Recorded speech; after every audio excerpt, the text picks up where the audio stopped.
actually with a tweet from former Treasury Secretary Larry Summers, who basically said, let me get this straight. Treasury Secretary Scott Bessent meets with a private group of large investors to give them the benefit of his thoughts on trade. Summers says that seems very unfair and the kind of stuff that happens in a world of crony capitalism. Yeah, material, non-public information. That's what they call it there. You know, the fact that he's speaking to this audience, that they know they're going to disseminate this information very quickly and act on it. And that's exactly what happened. If you looked at the intraday chart of the S&P 500, it kind of took a leg higher. I think one of the things that's also very confusing, and, you know, the rhetoric back and forth, it's not just the tariff trade stuff, but it's also the Fed and what they might do there. This is only going to get dialed up as we get to May 7th. That's the next time Fed Chair Powell speaks with all the other Fed governors. They're going to make a rate decision here. I just can't imagine what, you know, the president had to say to Eamon Javers from CNBC after the close, you know, understanding that that is going to be widely disseminated. It's going to be further upward momentum for the market, that is going to be the last say about this as we get into the lead up into May 7th. And so to me, the markets better hold in. Investors better not get yippy, as a term that I don't know if you've ever heard that before. Never. I heard that on April Yippee, 9th here, yes. because that rhetoric's going to get dialed up once again by the president. Okay, but here's the thing. We've been hearing from this White House, specifically Treasury Secretary Scott Bessent, it's not Wall Street's turn, it's Main Street's turn. And I just want to reiterate again what happened. In a room of private investors, large hedge funds, money managers, pension funds, the Treasury Secretary expresses his views on what's happening with the China trade war. The market soars. How does, and 4 hours later, the president basically backs up what he says and kind of talks nice to China, showing signs of capitulation with giving us no information on what China would give us. So take me to Main Street. Whether it's the mainstream investor that doesn't get, you know, Mr. 401k that doesn't get that information, or a business leader. There's not one business leader, there's not one small business in America that was privy to what Scott Bessent was saying in that room. And even if they were, none of that are actually any concrete advancements.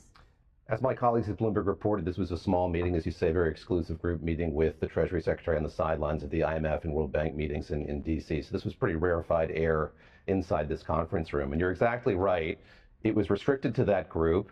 The question remains, how on earth does this benefit Main Street? So we've seen, this is the latest example of it, these kind of whiplash moments where the market has sagged incredibly, and then with an utterance from the president or one of his aides, another official from the administration, suddenly it's up again. To have some insight into when that's going to happen or how that's going to happen would be incredibly powerful and quite lucrative.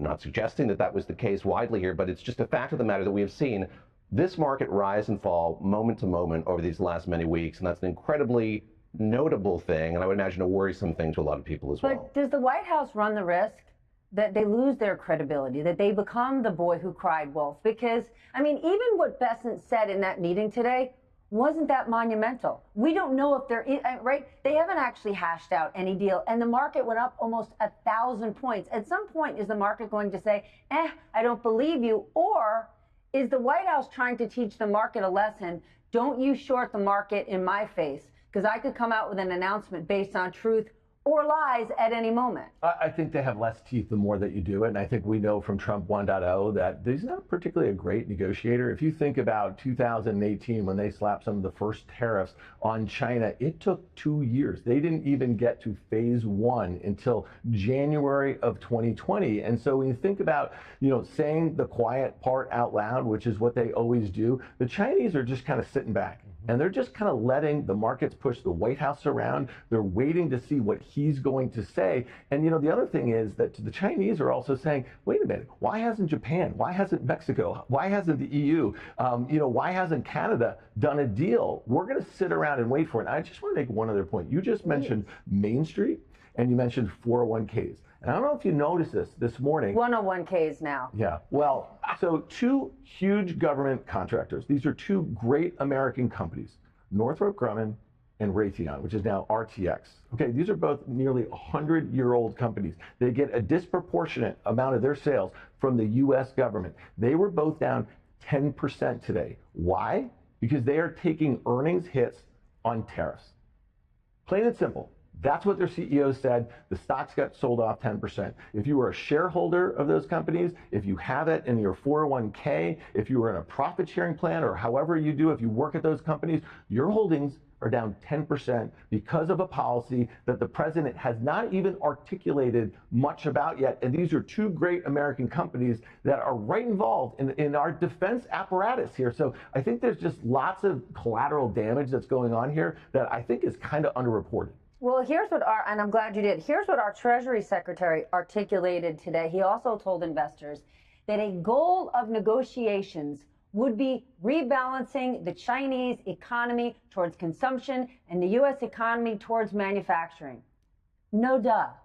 I mean, how is that moving the needle? Like, great idea. Sure, we all agree with that. Is any of that realistic? And are we even 1 inch closer to that nirvana than we were 2 weeks ago before trillions in market cap were wiped out? No, we're not. And No. And I've been on here many times. We've talked about the fact that there's nothing that comes after the implementation of these tariffs. There's no plan for what happens next. And there is plenty of happy talk from members of the cabinet about how manufacturing is going to come back.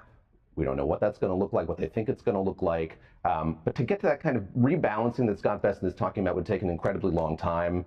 Might not even be possible for that to happen. And just to pick up on what you're saying, look at how long it took to come to those deals during the first term. We have an administration now that says it's trying to broker these deals with 60 countries simultaneously. And you just look at the way they're talking about these deals as they kind of come into focus. And there are memorandums of understanding and there are frameworks of an agreement.